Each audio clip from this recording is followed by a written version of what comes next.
Halo semuanya, selamat datang kembali di video analisa harian XAUUSD bersama Mandana. Ini adalah analisa harian XAUUSD pada hari ini, tanggal 25 April 2024. Seperti biasa, jika kalian semua suka dengan videonya, jangan lupa like dulu, subscribe bagi belum subscribe, hidupkan lonceng, dan di-share ke yang lain.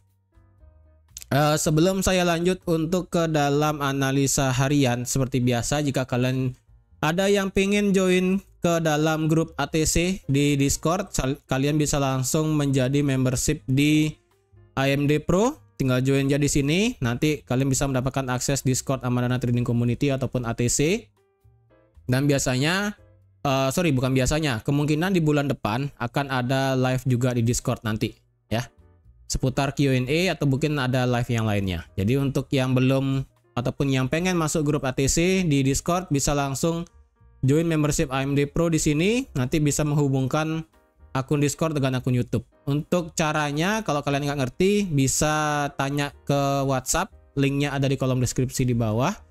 Selanjutnya untuk tools yang sudah saya publish kemarin videonya, yang di sini Mandana Trading Panel, sekarang sudah saya rilis untuk full versionnya, tetapi limited ya, untuk beberapa orang aja. Untuk saat ini Mandana Trading Panel ini yang saya rilis full version itu hanya limited, hanya untuk beberapa orang aja. Jadi kalau kalian cepat-cepat pengen dapat, bisa langsung kontak teman saya di bawah di link WA-nya untuk bisa mendapatkan tools dari Mandana Trading Panel di sini. Ya, yang biasanya saya pakai ketika saat saya live trading kemarin. Ya, jadi kalau ingin dapat trading panelnya di sini ataupun toolsnya di sini, kalian bisa kontak teman saya, link WA-nya ada di kolom deskripsi di bawah. Oke. Kemarin di grup ATC kemarin saya ada kasih info untuk terupdate masalah dengan menggunakan strategi SMC. Ya, biasanya kalau kemarin pada saat saya kasih tahu di grup itu kan, ya masih bisa saya pakai supply demand, support resistance. Ya, tapi karena dengan pergerakan range yang sangat lebar kemarin, terpaksa saya ubah strateginya, itu harus menggunakan pendekatan kayak smart money concept ya. Kemarin di grup ATC setelah saya live itu saya ada kasih tahu untuk MSS itu ada di harga 23.20 ya. Setelah itu saya update untuk MSS-nya itu ada di harga 23.18 sampai 23.80 yang ada di sini, 23.18 sampai 23.80.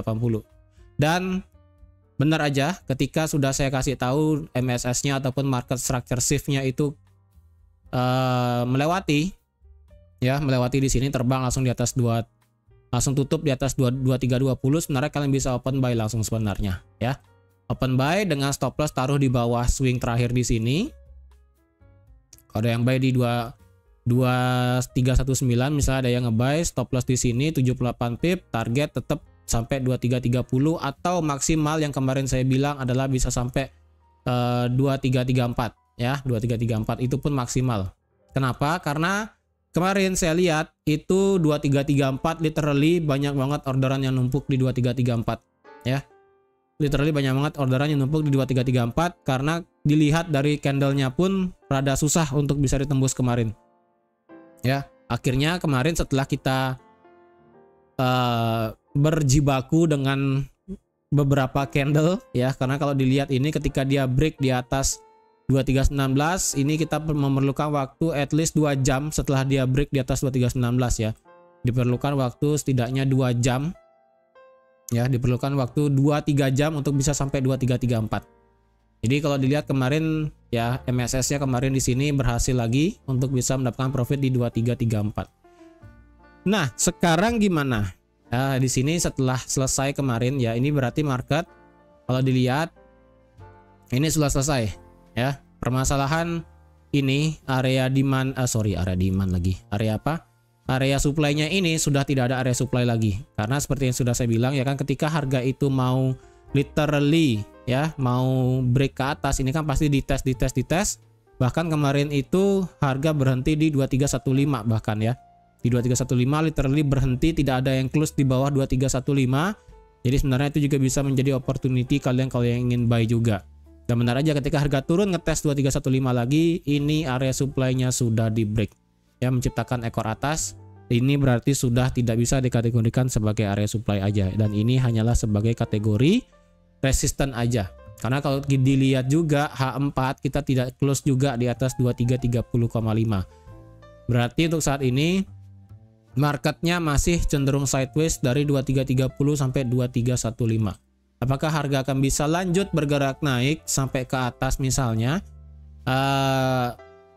Untuk saat ini yang saya lihat secara market structure-nya ya, ini sih belum bisa saya kategorikan break of structure, tetapi OTW membuat break of structure kalau bisa saya bilang ya.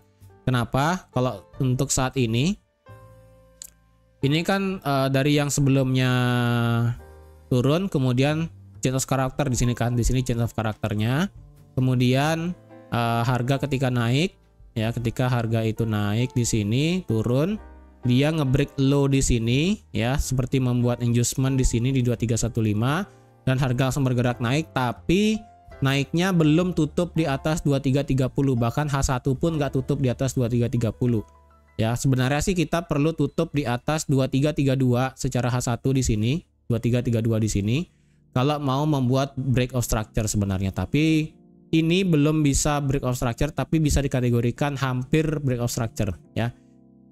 Untuk yang saya bilang hampir itu maksudnya adalah ini kan harga turun lagi, turun.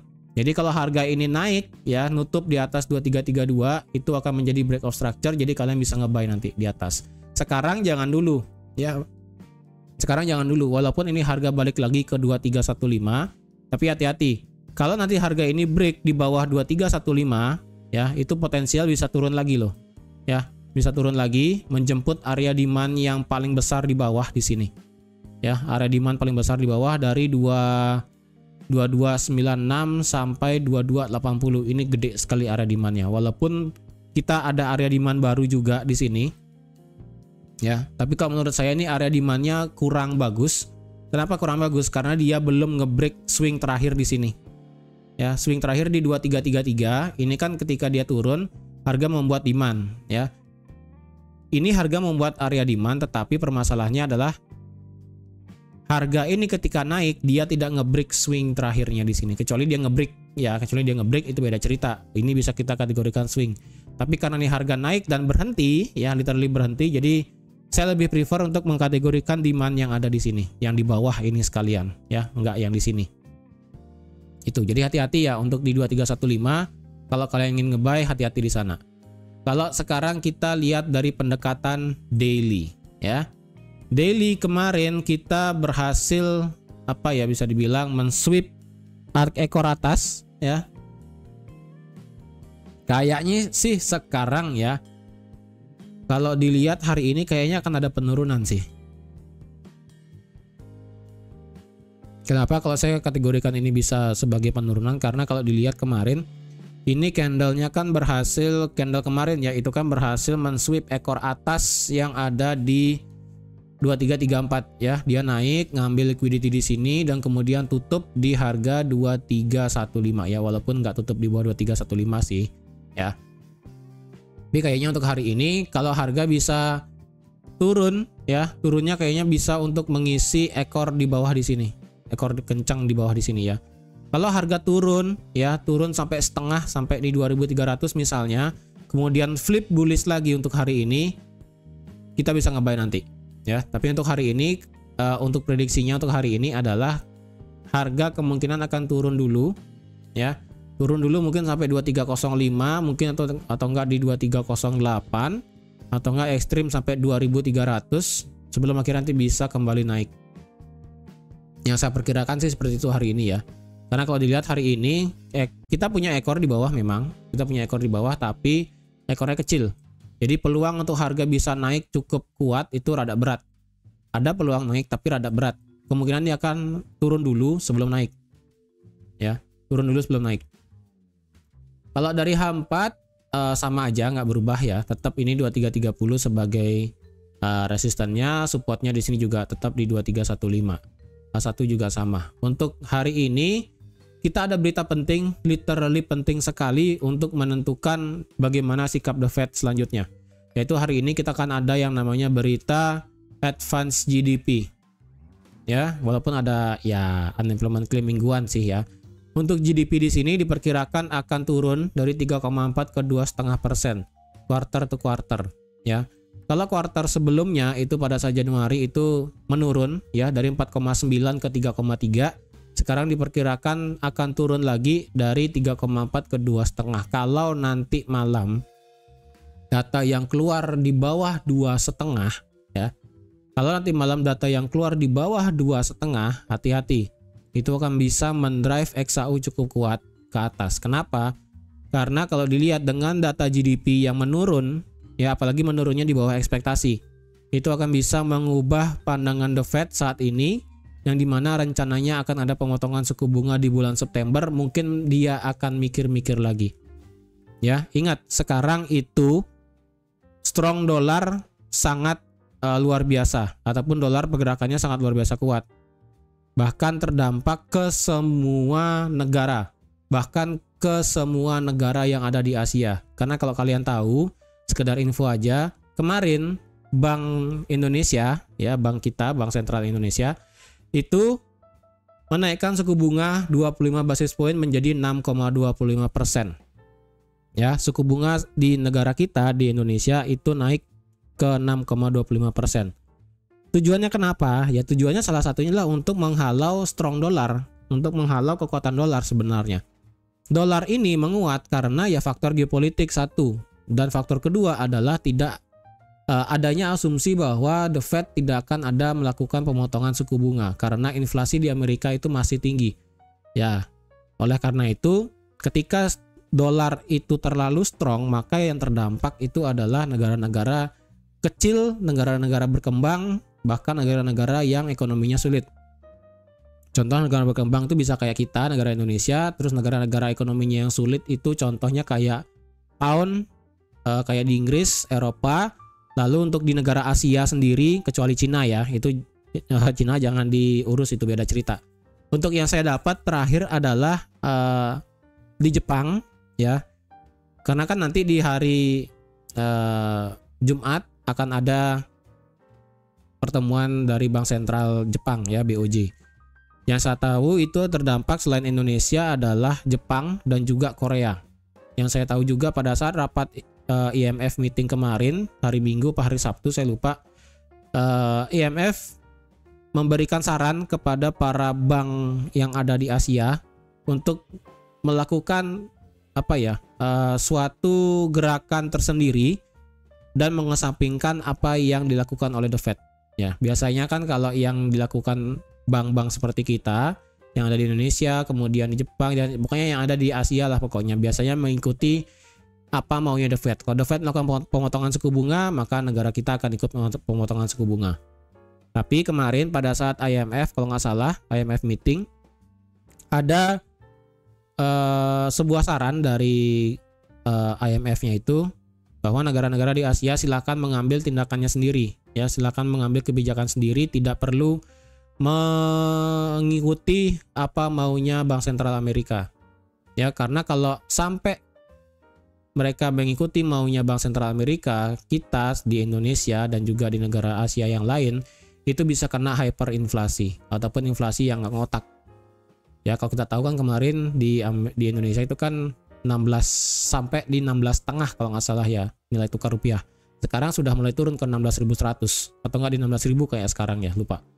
Jadi itu tujuannya ya, supaya menekan inflasi dan juga menekan dari strongnya dolar itu sendiri. Dampaknya ke kita, ke perekonomian kita ya rada sulit nanti ya, tapi kan tujuannya baik ya, supaya rupiah kita nggak melemah-melemah amat gitu ya. Jadi gitu, sedikit intermezzo ya seputar forex. Untuk hari ini, untuk kalian mau buy di XAUUSD, untuk sekarang yang bisa saya kasih untuk masalah SMC ya, dari M5 dan M15, ini market structure-nya yang saya lihat ini kan drop ya. Market structure sekarang ini drop, walaupun ingat ini H1-nya di sini ada inducement-nya di 2315. Kalau dia break di bawah 2315 itu kemungkinan sudah change of character dari yang sebelumnya bullish menjadi bearish. Hati-hati. Indikasinya ada. Kalau dilihat, kalau kalian mau nge-buy sekarang, bentar ya. Ini dia turun, dia nggak ngebreak, turun lagi, turun, tutup, breakout structure di sini, breakout structure lagi, breakout structure lagi. Agak berat nih,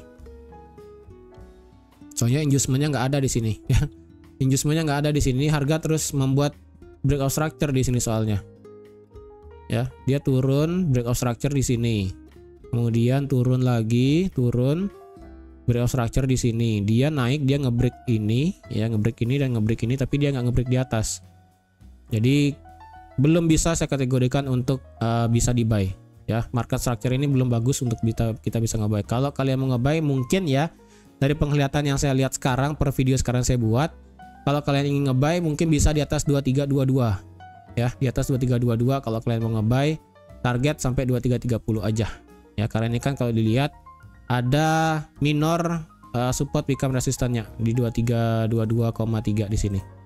Jadi kalau dia break ke atas ya, itu bisa kalian ngebuy nanti sampai 2330. Untuk stop lossnya ya lumayan sih, sampai 2315. 1/1 dapat sih, 1/1 ya. Kalau kalian pengen, kalau enggak ya udah nggak apa-apa. Saya pribadi pun belum mau ambil posisi dulu untuk saat ini, literally kosong ya, nggak ada mau ambil posisi. Kemarin sudah saya ambil posisi juga dan bertahan sampai 2334, dan sampai 2334 harga langsung ambruk ke bawah. Sekarang saya santai dulu. Oke, jadi sekian aja untuk analisa XAUUSD pada hari ini. Terima kasih sudah menonton videonya sampai habis. Terima kasih juga sudah like, share, dan subscribe seperti biasa. Nanti kalau misalnya ada update perkembangan pada saat saya live, mungkin saya akan kasih tahu juga ya. Jadi yang ingin join di Discord ATC sekali lagi bisa dengan cara di AMD Pro membershipnya. Dan kalau kalian ingin mendapatkan Amandana Trading Panel di sini, sebuah tools yang sangat bagus buat kalian trading, kalian bisa menghubungi teman saya, link WA-nya ada di kolom deskripsi di bawah. Oke? Jadi sekian aja dan sampai jumpa lagi di analisa harian XAUUSD minggu depan. Kok minggu depan? Besok. Bye bye.